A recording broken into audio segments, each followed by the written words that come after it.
তার্কির president Erdogan তার সন্তান তার ছেলে বিলাল এরদোয়ান এসেছে। তো মূলত বেলাল এরদোয়ানের সাথেই ওজিল এসেছে। তো সকালে আমাদের সাথে একটা মিটিং ছিল ডাকসুর যারা রিপ্রেজেন্টেটিভ আছে, হল সংসদে যারা আছে তাদের সাথে। ওইখানে আমরা আমাদের ভাবনা, ইয়দের ভাবনাগুলো আমরা শেয়ার করেছি। আমাদের জুলাই বিপ্লব পরবর্তী নতুন যে অবারিত সম্ভাবনা এবং স্পোর্টস নিয়ে আমাদের ভাবনা, কালচার নিয়ে আমাদের ভাবনা এবং সব মিলে একসাথে কীভাবে তার্কি এবং বাংলাদেশের ফ্রেন্ডশিপটা কীভাবে আরও শক্তিশালী করা যায় সেটা নিয়ে আমরা আলাপ করেছি। তো আমার কাছে ইন্টারেস্টিং লেগেছে এখানে বেলাল এরদোয়ান সে বাংলাদেশ সম্পর্কে খুব স্টাডি করে এসেছে এবং ওজিলও সে বাংলাদেশ সম্পর্কে স্টাডি করে এসেছে এবং সে জিজ্ঞেস করছিল তোমাদের লাস্ট জুলাই রেভলিউশনের আবু সাইদের কথা জিজ্ঞেস করেছে। তো সব মিলিয়ে মোটামুটি ওয়েল ইনফর্ম, তারা কাজ করতে চাই এবং আমিও বললাম উজিলের বাংলাদেশে ব্যাপক ফ্যান বেজ আছে, খুব পছন্দ করি আমরা তাকে এবং তার খেলার শৈল্পিকতা। তো আমরা বলেছিলাম আরেকটু সময় দেওয়া যায় কিনা শিক্ষার্থীদের মুখোমুখি হওয়া। তো তারা চাইছে এটা পাবলিক না হোক, এখানে আমরা পাবলিক করে নেই, সিকিউরিটি কিছু থ্রেট ছিল যে কারণে আমরা পাবলিকলি সেটা অ্যানাউন্স দিয়ে নাই।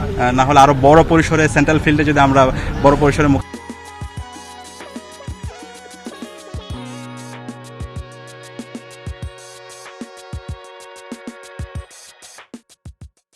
হওয়ার আয়োজন করতে পারতাম তাহলে খুবই ভালো হতো।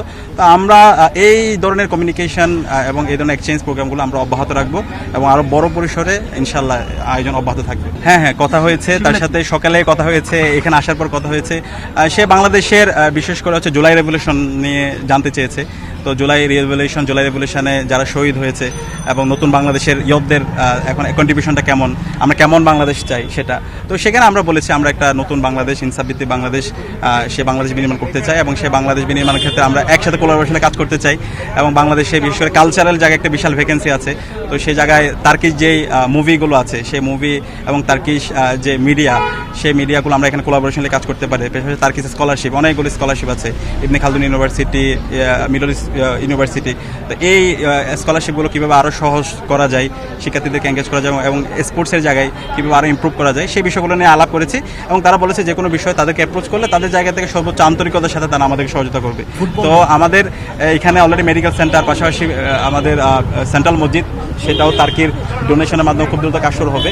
তো স্পোর্টসের ক্ষেত্রে কীভাবে আরও ইমপ্রুভ করা যায়, বাংলাদেশের স্পোর্টসে কোলাবোরেশনে কাজ করা, এই জায়গায়ও তারা বলেছে সার্বিকভাবে আমাদেরকে সহযোগিতা করবে তাদের কাছে অ্যাপ্রোচ করার জন্য এবং অ্যাপ্রোচ করার জন্য একটা কমিউনিকেশন চ্যানেল আমরা তৈরি করেছি। আশা করতেছি এই কমিউনিকেশন অব্যাহত থাকবে এবং আরও বড় পরিসরে আমরা সামনে এই ধরনের তারকা প্লেয়ারদেরকে দেশে নিয়ে আসতে পারবো এবং তাদের সাথে বাংলাদেশের ফুটবল, কালচার, লিটারেচার, এডুকেশন থেকে শুরু করে ফরেন অ্যাফেয়ার সব কিছু আমরা একটা অনন্য উচ্চতায় নিয়ে যেতে পারবো। ফুটবল নিয়ে কোনো কথা হয়েছে? হ্যাঁ, ফুটবল নিয়ে আমরা বলেছি আপনার ব্যাপক বাংলাদেশের ফ্যান আছে, আপনার খুব পছন্দ করে এবং আমরা চাই বাংলাদেশের যে ফুটবল এবং ফুটবল ইন্ডাস্ট্রিটা খুবই রাইজিং।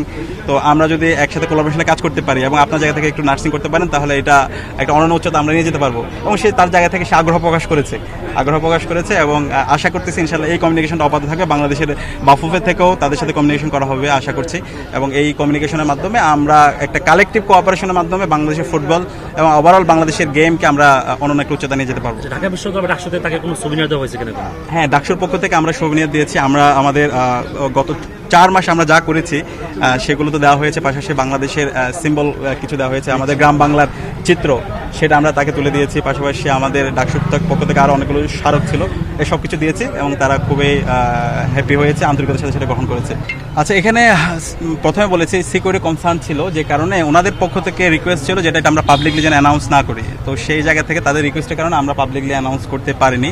তো ওনারা বলেছে সামনে আরও বড় পরিসরে এই আয়োজনটা অব্যাহত থাকবে। আশা করতেছি তখন আপনাদেরকে সুযোগ করে দেওয়া হবে এবং তাদের কাছাকাছি যাওয়া এবং শিক্ষার্থীদের মতামত শোনা, তাদের অপিনিয়নগুলো শোনা, এই অপিনিয়ন শোনার মাধ্যমে আমরা একটা চমৎকার একটা প্রোগ্রাম সামনে আয়োজন করতে পারবো ইনশাআল্লাহ।